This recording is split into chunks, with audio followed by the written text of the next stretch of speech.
Hi friends, good morning. ಹೇಗಿದ್ದೀರಾ friends? ಇವತ್ತು ನಾನು ಕಡಲೆಬೇಳೆ ಒಬ್ಬಟ್ಟನ್ನ ಯಾವ ರೀತಿಯಾಗಿ ಮನೆಯಲ್ಲಿ ಸುಲಭವಾಗಿ ಮಾಡ್ಕೋಬಹುದು ಎಂಬುದನ್ನು ತೋರಿಸ್ಕೊಡ್ತೀನಿ. ಸಾಫ್ಟ್ ಆಗಿ ಮತ್ತೆ ಟೇಸ್ಟಿಯಾಗಿ ಮಾಡಿ ತೋರಿಸ್ತಾ ಇದ್ದೀನಿ.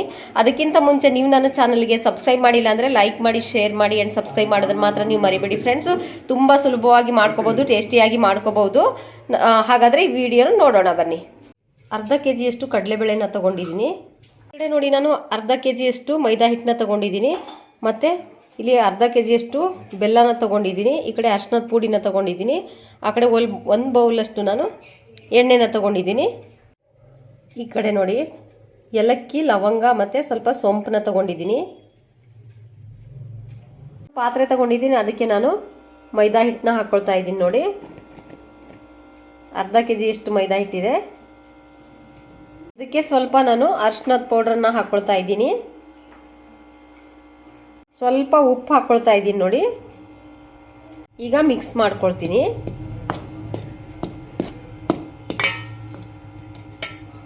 ಈಗ ಇದಕ್ಕೆ ಸ್ವಲ್ಪ ಸ್ವಲ್ಪ ನೀರು ಹಾಕಿ ನಾನು ಮಿಕ್ಸ್ ಮಾಡ್ಕೊಳ್ತೀನಿ. ಒಂದೇ ಸರಿ ಜಾಸ್ತಿ ನೀರು ಹಾಕಬಾರ್ದು, ಸ್ವಲ್ಪ ಸ್ವಲ್ಪನೇ ಹಾಕಿ ಇದನ್ನು ಚೆನ್ನಾಗಿ ಮಿಕ್ಸ್ ಮಾಡ್ಕೋಬೇಕು. ಇನ್ನು ಸ್ವಲ್ಪ ನೀರು ಹಾಕ್ತೀನಿ. ಈಗ ಮಿಕ್ಸ್ ಮಾಡ್ಕೊಳ್ಳೋಣ.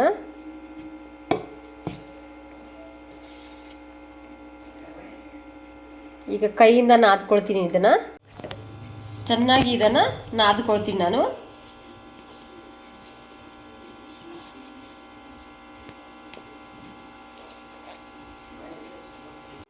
ಸ್ವಲ್ಪ ನೀರು ಹಾಕ್ಕೊಳ್ತೀನಿ. ಈಗ ಇದನ್ನು ಚೆನ್ನಾಗಿ ನಾದ್ಕೊಳ್ತೀನಿ.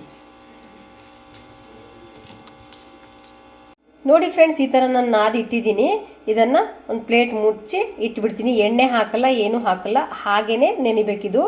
ಎಣ್ಣೆ ಹಾಕಿದ್ರೆ ಅಷ್ಟೊಂದು ನೆನೆಯೋದಿಲ್ಲ. ಸುಮ್ಮನೆ ಹಿಟ್ಟನ್ನು ನಾವು ಕಲಸಿಟ್ಬಿಟ್ರೆ ತುಂಬ ಸಾಫ್ಟ್ ಆಗಿ ನೆಂದಿರುತ್ತೆ.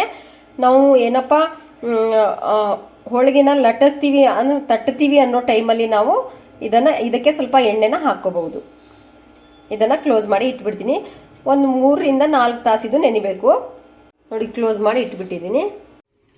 ಈ ಕಡೆ ನಾನು ಕುಕ್ಕರಿಗೆ ಕಡಲೆಬೇಳೆನ ಹಾಕಿ ತೊಳ್ಕೊಳ್ತೀನಿ.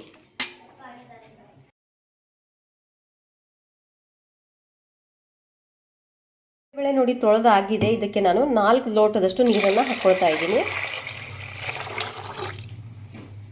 ಕುಕ್ಕರ್ ಕ್ಲೋಸ್ ಮಾಡಿದ್ದೀನಿ. ಇದು ಎರಡು ವಿಷಲ್ ಆಗಲಿ ಕರೆಕ್ಟಾಗಿ. 2 ವಿಷಲ್ ಆಗಿದೆ. ಇದು ಸ್ಟವ್ನ ಆಫ್ ಮಾಡ್ಕೊಂಡಿದ್ದೀನಿ. ಫುಲ್ ಆರಲಿ. ಇದು ಆರಿದ ನಂತರ ನಾನು ಓಪನ್ ಮಾಡ್ಕೊಳ್ತೀನಿ. ನೋಡಿ, ಕುಕ್ಕರ್ನ ಓಪನ್ ಮಾಡಿದ್ದೀನಿ. ಈ ಥರ ನೋಡಿ ಬೆಳೆ ಬೆಂದಿದೆ. ಇಷ್ಟಾದರೆ ಸಾಕಿದು ಆಗಿದೆ ನೋಡಿ.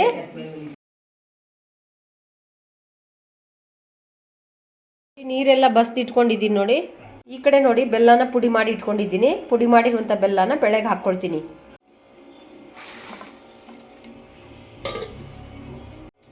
ಮಿಕ್ಸ್ ಮಾಡ್ಕೊಳ್ತೀನಿ ಇದನ್ನು. ನೋಡಿ, ಎಲ್ಲ ಮಿಕ್ಸ್ ಆಗಿದೆ ಕ್ಲೀನಾಗಿ. ಈ ಕಡೆ ಏಲಕ್ಕಿ, ಲವಂಗ ಮತ್ತು ಸೋಂಪನ್ನು ನಾನು ಕ್ಲೀನಾಗಿ ಪುಡಿ ಮಾಡಿ ಇಟ್ಕೊಳ್ತೀನಿ. ಏಲಕ್ಕಿ, ಲವಂಗ ಮತ್ತು ಸೋಂಪನ್ನ ಈ ಥರ ನಾನು ತರಿಯಾಗಿ ಪುಡಿ ಮಾಡ್ಕೊಂಡಿದ್ದೀನಿ. ಇದನ್ನು ಬೆಳೆಗೆ ಹಾಕ್ಕೊಳ್ತೀನಿ.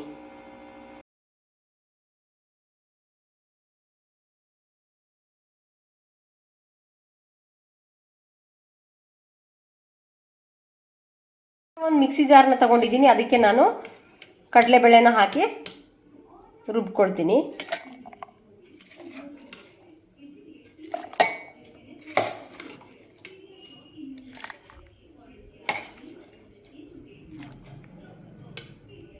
ಆಗಿದೆ ಇದು.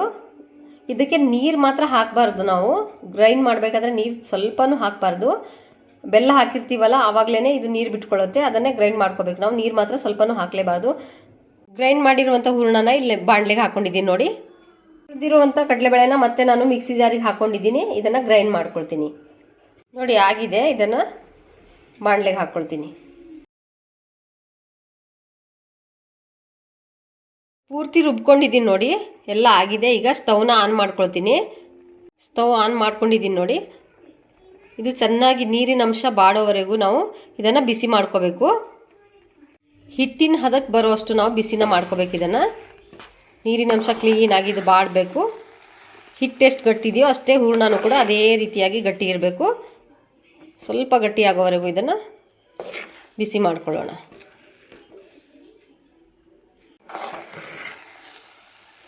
ಮತ್ತೆ ಮತ್ತೆ ಕೈ ಆಡಿಸ್ತಾನೆ ಇರಬೇಕು, ಯಾಕೆಂದರೆ ತಳ ಹಿಡ್ಕೊಳ್ಳುತ್ತೆ.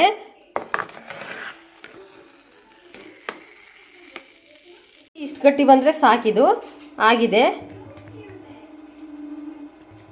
ಇಷ್ಟು ಗಟ್ಟಿ ಇದ್ರೆ ಸಾಕು. ಇದು ಕಂಪ್ಲೀಟ್ ಆರ್ಲಿ. ಇದು ಈ ಕಡೆ ಒಂದು ಪಾತ್ರೆಗೆ ನಾನು ಶಿಫ್ಟ್ ಮಾಡ್ಕೊಂಡಿದ್ದೀನಿ.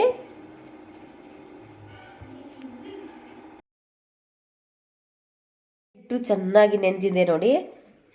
ಈಗ ನಾನು ಒಬ್ಬಟ್ಟು ಮಾಡ್ತಾ ಇದ್ದೀನಲ್ಲ, ಈಗ ಇದಕ್ಕೆ ಎಣ್ಣೆ ಹಾಕಿ ಚೆನ್ನಾಗಿ ಕಲಿಸ್ಕೊಳ್ತೀನಿ.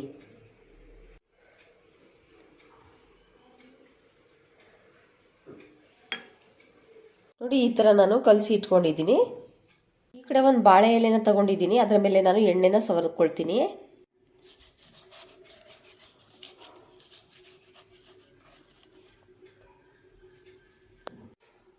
ನೋಡಿ ಇಷ್ಟು ಗಾತ್ರದ ಉಂಡೆನ ಮಾಡ್ಕೊಂಡಿದ್ದೀನಿ ನಾನು.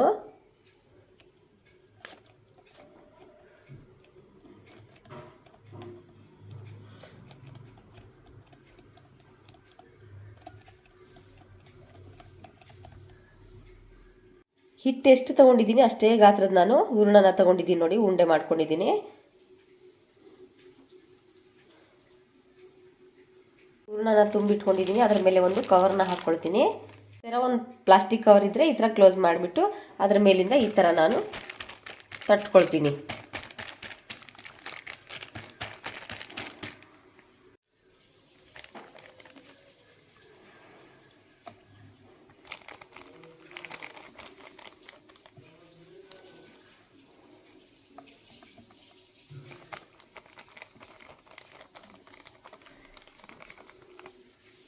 ನೋಡಿ ಈ ಥರ ಲಟ್ಸ್ ಆಗಿದೆ. ತವಾ ಇಟ್ಕೊಂಡಿದ್ದೀನಿ, ಅದಕ್ಕೆ ನಾನು ಎಣ್ಣೆನ ಹಾಕ್ಕೊಳ್ತೀನಿ.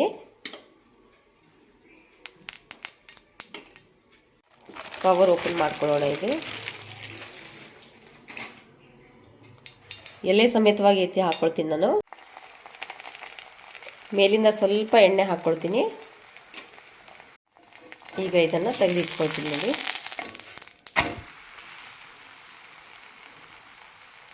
ಆಗಿದೆ, ಇದನ್ನು ತೆಗೆದು ಇಟ್ಕೊಳ್ತೀನಿ. ಈ ಕಡೆ ಬಾಳೆಹಣ್ಣು ತಗೊಂಡಿದ್ದೀನಿ, ಅದರ ಮೇಲೆ ನಾನು ಹೋಳಿಗೆನ ಹಾಕ್ಕೊಳ್ತೀನಿ. ತಗೊಂಡಿದ್ದೀನಿ, ಅದಕ್ಕೆ ನಾನು ಹೂರಣನ ಹಾಕ್ಕೊಳ್ತೀನಿ. ಇದೇ ಥರ ನಾನು ಎಲ್ಲ ಉಂಡೆಗಳನ್ನು ಮಾಡಿ ಇಟ್ಕೊಳ್ತೀನಿ. ಹೂರಣ ತುಂಬ್ತೀವಲ್ಲ, ಈ ಥರ ಮೇಲ್ಗಡೆದು ಈ ಥರ ಕಟ್ ಮಾಡಿ ಇಟ್ಕೋಬೇಕು. ಯಾಕೆಂದರೆ ಅದು ಜಾಸ್ತಿದದು ಇಷ್ಟು ಹಿಟ್ಟು ಉಳಿಯುತ್ತೆ, ಅದನ್ನು ಕಟ್ ಮಾಡಿ ಇಟ್ಕೋಬೇಕು ನಾವು. ಈಗ ಇದಕ್ಕೆ ಎಣ್ಣೆ ಸವರ್ಬಿಟ್ಟು ಲೆವೆಲ್ ಮಾಡಿಬಿಟ್ಟು ಉಲ್ಟಾ ಮಾಡಿ ಇದನ್ನು ಈ ಥರ ಲಟ್ಸ್ಕೋಬೇಕು. ಮೇಲಿಂದ ಒಂದು ಕವರ್ ಹಾಕ್ಕೊಳ್ತೀನಿ. ಕವರ್ ಹಾಕಿದ್ದೀನಿ.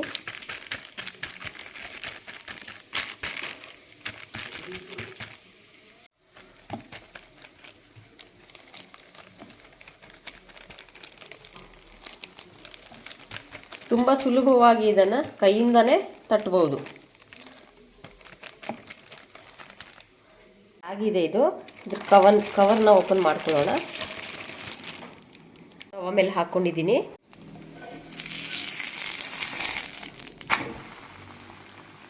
ಇದು ಆಗಿದೆ ನೋಡಿ, ತೆಗೆದು ಇಟ್ಕೊಳ್ತೀನಿ.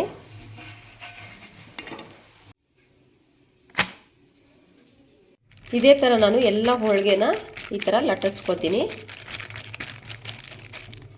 ಆಗಿದೆ. ಈಗ ತವ ಮೇಲೆ ಹಾಕ್ಕೊಳ್ತೀನಿ. ಇದನ್ನು ಕವರ್ ತೆಗೆದು ಮೇಲಿಂದ ಸ್ವಲ್ಪ ಎಣ್ಣೆ ಹಾಕ್ಕೊಳ್ತೀನಿ.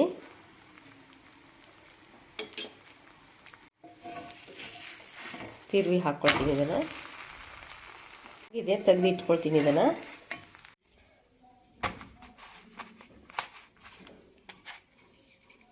ಬಾಳೆ ಎಲೆಗೆ ಮಾತ್ರ ಪದೇ ಪದೇ ನೀವು ಎಷ್ಟು ಹೋಳಿಗೆ ಲಟ್ಟಿಸ್ತೀರಾ ಅಷ್ಟು ಸರಿ ಎಣ್ಣೆನ ಸವರ್ಕೋಬೇಕು.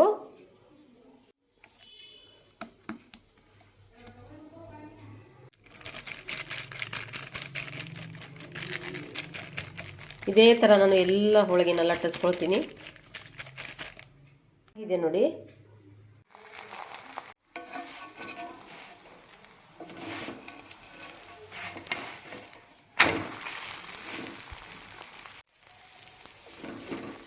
ಆಗಿದೆ, ಇದು ತೆಗೆದಿಟ್ಕೊಳ್ತೀನಿ.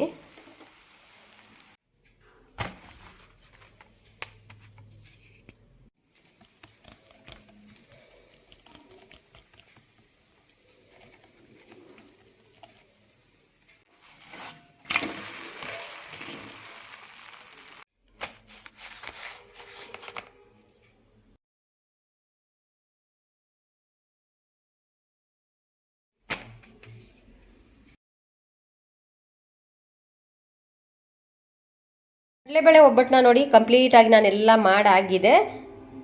ಈಗ ನಾನು ಇದನ್ನು ಸರ್ವ್ ಮಾಡ್ಕೊಳ್ತೀನಿ. ತುಂಬ ಸುಲಭವಾಗಿ ಮಾಡ್ಕೋಬೋದು ಫ್ರೆಂಡ್ಸ್, ಮತ್ತು ಸಾಫ್ಟಾಗಿ ಮಾಡ್ಕೋಬೋದು. ಆಗಿದೆ ನೋಡಿ, ಎಲ್ಲ ಮಾಡಾಗಿದೆ. ಬಾಳೆ ಎಲೆ ತಗೊಂಡಿದ್ದೀನಿ, ಅದಕ್ಕೆ ನಾನು ಸರ್ವ್ ಮಾಡ್ಕೊಳ್ತೀನಿ.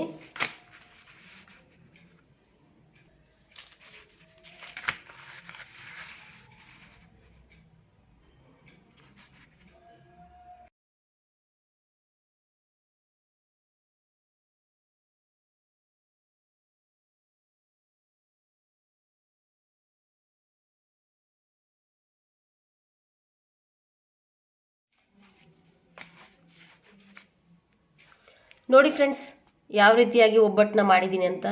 ಈ ವಿಡಿಯೋ ನಿಮಗೆ ಇಷ್ಟ ಆದರೆ ಲೈಕ್ ಮಾಡಿ, ಶೇರ್ ಮಾಡಿ ಆ್ಯಂಡ್ ಸಬ್ಸ್ಕ್ರೈಬ್ ಮಾಡೋದನ್ನು ಮಾತ್ರ ನೀವು ಮರಿಬೇಡಿ ಫ್ರೆಂಡ್ಸ್.